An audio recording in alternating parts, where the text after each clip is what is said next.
I did not hit her. It's not true. It's bullshit. I did not hit her. I did not. Hi, BookTube.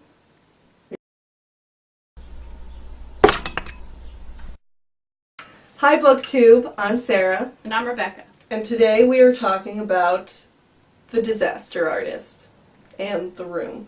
So today we watched The Disaster Artist, the new film with James Franco and Baby Franco. and Dave Franco, Lil Franco. Lil Franco. Zac Efron is in it. And Randomly. Peter Malark is in it. What's his name? Peter Malark. Josh Hutcherson? Josh Hutch. Hutch. Josh the Hutch. J Hutch. J Hutch.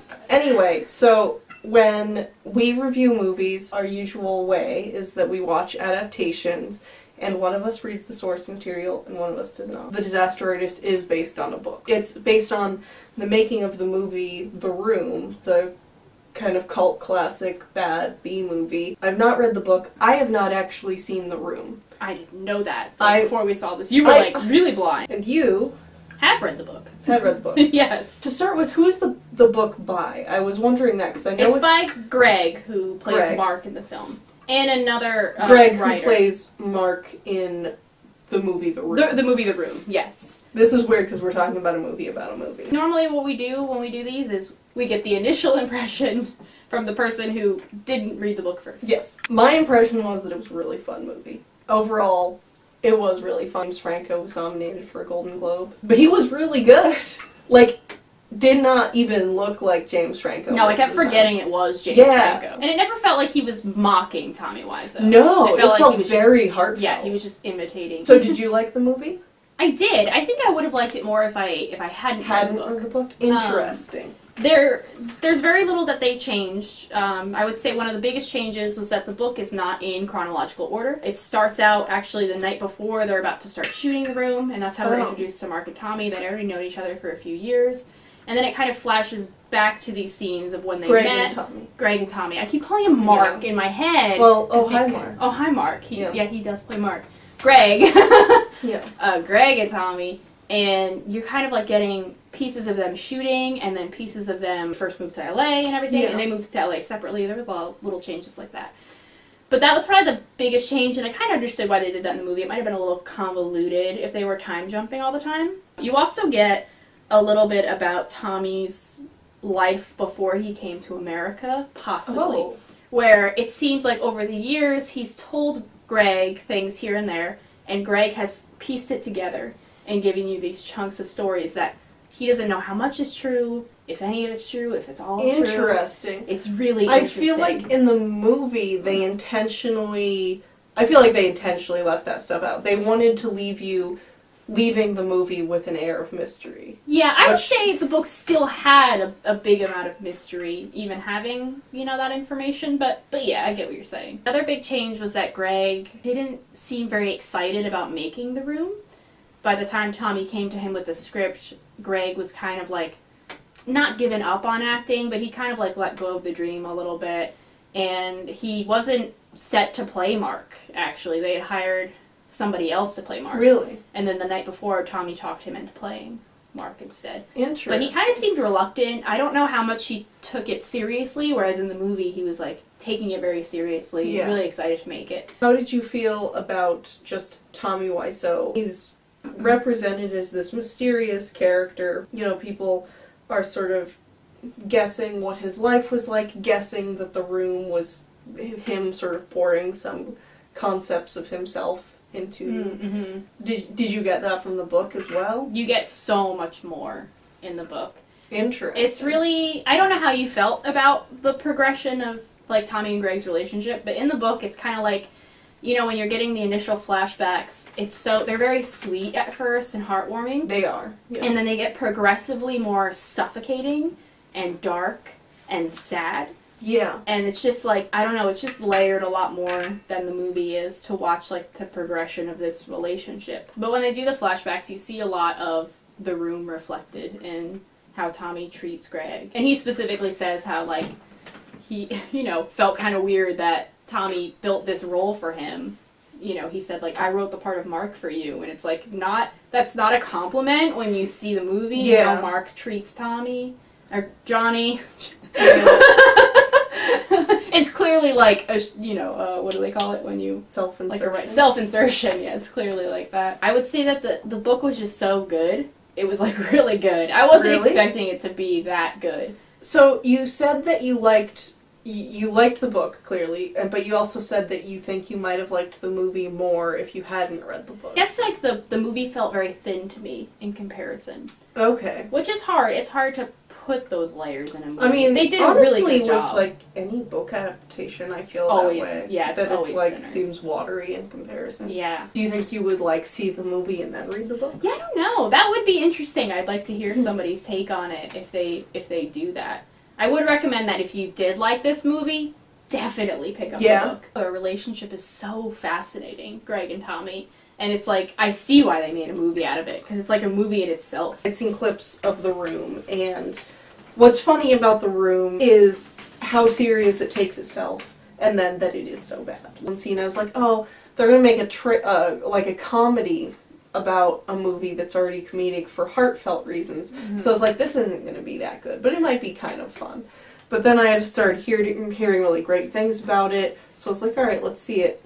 And now having seen it, like, most of it's not played for comedy. The movie is very funny. Yeah. But it's heartfelt. It's like a real personal growth story. Let's talk for a minute about the time period. Yeah. This is the rhythm of the night. Oh, yeah! I love how the 90s are so long ago now that they're making, like, period pieces. Yes. And this was, by 90s, 1998. This movie had, like, a really fun soundtrack. It didn't go overboard 90s. Because it wasn't, like, mid-90s where everything was, like, really ridiculous and everyone was skateboarding and super cool. But it added to that fantastical element. But to talk about the end of the movie emotionally for a moment, is that the arc is between Tommy and Greg, who wrote the book, and was the second lead in the movie. Mark. Oh, hi, Mark. Oh, hi, Mark. He was Mark. So they went through this arc of what was, like, ultimately, like, an emotionally abusive relationship. Yeah. Clearly more in the book than it was in the movie. Yeah. But then in the end, it was just sort of like, Tommy was almost like a child. Mm-hmm. I mean, he's like a child in a lot of the movie, in both good ways and bad. By the end, it brought sort of around to this point of, oh, poor, sweet Tommy, you've got to encourage him so that his sort of warped worldview can see the positive in this, so that he's okay. We must encourage him in this direction. When I think about it, I think about, a relationship with someone, like a friendship with someone like Tommy, is ultimately harmful. I'm sure that's what you got from the book, I would imagine. It's hard to place. I feel like Greg learns a little bit more about how to handle the relationship with Tommy. Taking more control. Okay. And not feeling like he's forced to be in the relationship, I guess, and that it's a choice. I guess I'm not one to say whether or not Tommy and Greg should still be friends. But they have a bit more insight. As sweet as the movie was represented, it didn't necessarily make me like Tommy Wiseau anymore. Do you find that you disliked him more after reading the book? No, I guess I just didn't really feel anything about him before reading the book. I didn't really think about Tommy Wiseau all that often. How would you feel about him as a person now? That's really hard. It's, like, complicated. It's really complicated. If he made another movie right now, would you go and see it? Maybe he and Greg are making another movie together. Yeah, I saw it on IMDb. I don't know when it's supposed to come out, but I think it's about another type of friendship. It is supposed to be about, like, a manipulative, like, abusive friendship. I guess my only other thought that I haven't talked about yet is basically just Dave Franco and playing Greg. And I think acting-wise he did fine, but I just, like, was never fully down with it. He doesn't look at all like Greg. It was a little removed because his hair, like, literally looked like a Ken doll. Like, that was not his hair. In the beginning, that was his hair. That was clearly like they dyed his hair. And that looked good. Yeah, it worked. But when he needed, like, longer hair, they put this ugly-ass wig on him. And the beard. And a fake beard. The fake beard was awful. It was distractingly bad. James Franco's wig, Good. Beautiful. It was good. All the budget went into James Franco's way. Fantastic movie. Yeah, really I fun. would definitely recommend seeing it. Yeah. And it's like right now is a great time to see it because everyone else is seeing Star Wars. Everyone's seeing Star Wars. There were so many kids, and I'm like, thank God none of y'all. None gonna of be kids in- are seeing Disaster. I hope not. You get a lot of shots of that butt. Oh, so much So of James much. Franco's butt. I mean, he's more in the than I movie a lot. wanted to see. Yeah, I didn't. But like really- the angle. not attractive. I mean, a guy's butt nice. A guy's butt like from like An upward, Like, like a scrotum up- shot. up the butt crack. You know, like where a butt parts on the bottom. It's like, and you see like where it starts to get hairy, and you see like you it see was dirty, not a hairy. Sure. From that far away, But right? it's like from the far away, a Yeah. butt crack looks dirty. Even Yeah. if it's not, I'm sure James Franco's butt I'm crack sure is he had very a clean. delightfully clean butt Yeah, crack. I'm sure he had a very clean butt. Too close. I mean, you can see his asshole specifically. Because you see that puckered little butthole. Thankfully, as much as James Franco is okay, I He's don't fine. need I'm to not- see his butthole. Yeah, I'm not big on James Franco. There aren't a lot of people that I'm like, I'd like to see your butthole, you know? Yeah, I don't think that about guys much. I No. want to see their buttholes. No. Their butts, yes. Yes. Butt cheeks. The cheeks Should are I see your butt cheeks? Keep them closed. I don't want to see what goes on inside. It's just... We're talking about buttholes too much. Great.